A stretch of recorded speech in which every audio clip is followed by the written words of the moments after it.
Pourquoi ? Parce qu'aujourd'hui, on déploie la 5G pour apporter de la capacité à nos réseaux mobiles. Les clients grand public utilisent leur mobile de plus en plus. La consommation de données qui passe par le mobile augmente de 30% par an. Alors, ça ne paraît pas beaucoup, 30% par an, mais en 9 ans, ça veut dire que ça a été multiplié par 10. Et donc, si je prends une image consistant à dire que nos réseaux sont un peu comme des autoroutes, et en fait, au lieu d'avoir des véhicules à y faire passer, on a des données, des datas à y faire passer. Vous voyez qu'une autoroute, quand le trafic est multiplié par 10, à un moment donné, il faut l'élargir. C'est ce que fait la 5G.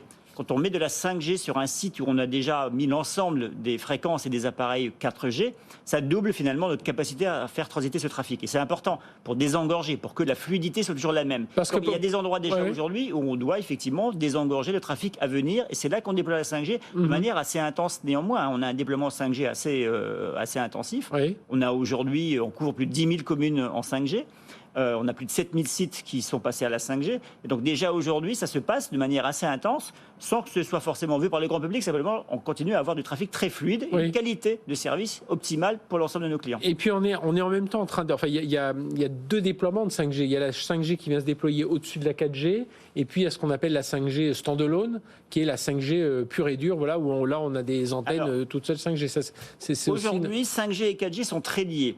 D'ailleurs, il faut voir l'ensemble d'une seule manière. 4G et 5G apportent de la capacité, on complète la 4G autant que possible, puis on apporte la 5G. Et d'ailleurs, les deux fonctionnent ensemble. La 5G utilise la 4G pour bien fonctionner. C'est ce qu'on appelle la 5G NSA, non-standalone.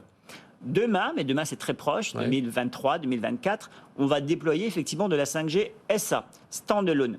Qu'est-ce que c'est en fait ? Ça joue surtout sur le cœur de réseau et sur la façon dont le dialogue va se faire finalement entre les antennes et le cœur de réseau. Ça apporte des possibilités nouvelles qui sont surtout utiles, qui vont être utiles surtout au monde industriel.